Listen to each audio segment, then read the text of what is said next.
Hi అండి, ఇవాళ వచ్చేసి మనం కొత్తిమీర పుదీనా పచ్చడి ఎలా ప్రిపేర్ చేయాలో చూద్దాం.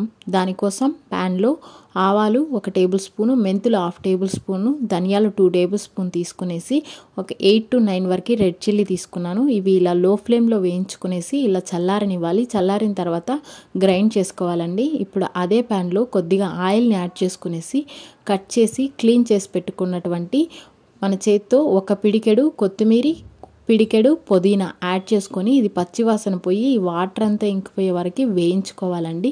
ఇది లో ఫ్లేమ్లో వేయించుకున్నారంటే ఆకు మొత్తం బాగా వేగుతుంది. ఇలాగా దీన్ని వేయించడానికి 10 to 15 minutes పడుతుంది. ఇవి చల్లారిన తర్వాత మనం ఇలా రోట్లో దంచుకోవాలి.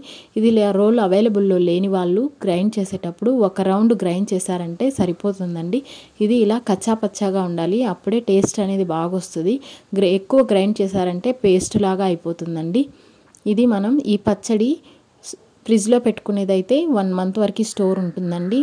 బయట పెట్టేదైతే 3 days వరకు స్టోర్ ఉంటుంది. ఎక్కడైనా టూర్ వెళ్ళే వాళ్ళకి, లేదంటే మనం ఎక్కడైనా బయట పిక్నిక్ అలా వెళ్ళినప్పుడు ఈ పచ్చడి ప్రిపేర్ చేసామంటే మనకి టైం సేవ్ అవుతుంది, అలాగే తొందరగా చేసుకున్నట్లు ఉంటుందండి. ఇప్పుడు అదే ప్యాన్లో ఆయిల్ని యాడ్ చేసుకునేసి వెల్లుల్లిపాయలు కొద్దిగా, రెడ్ చిల్లీ, నెక్స్ట్ అలాగే కరివేపాకు, ఆవాలు, జీలకర్ర వేసుకొని లో ఫ్లేమ్లో వేయించుకోవాలండి.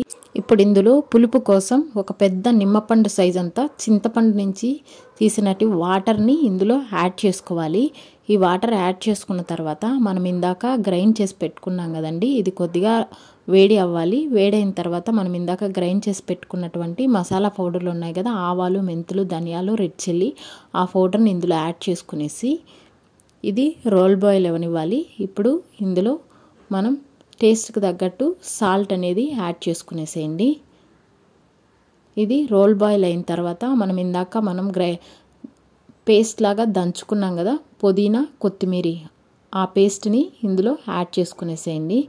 కొత్తిమీర, పుదీనాని ఇందులో యాడ్ చేసుకునేసి ఇది కూడా లో ఫ్లేమ్లో ఒక 10 to 15 minutes బాగా ఉడకాలండి. ఇది ఉడికిన తర్వాత వాటర్ అంతా ఇంకిపోయి ఆయిల్ పైకి తేలే వరకు బాయిల్ అవ్వాలి. ఇది కొద్దిగా కలర్ మారుతుందన్నమాట.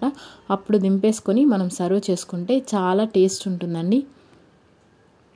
ఇప్పుడు చూసారా, కలర్ అనేది మీకే కలర్ డిఫరెన్షియేషన్ అనేది తెలుస్తుంది.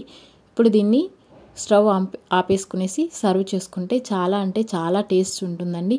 ఇలాంటి మరిన్ని వీడియోస్ కోసం మన ఛానల్ని లైక్ చేసి, షేర్ చేసి, సబ్స్క్రైబ్ చేసుకోండి. మీరు కూడా ట్రై చేసి మీ ఫీడ్బ్యాక్ని కామెంట్ రూపంలో తెలపండి. రైస్లోకి నెయ్యి యాడ్ చేసుకొని కనుక తిన్నారంటే సూపర్ టేస్ట్ వస్తుందండి. ఇంతసేపు నా వీడియో చూసినందుకు థ్యాంక్ యూ సో మచ్.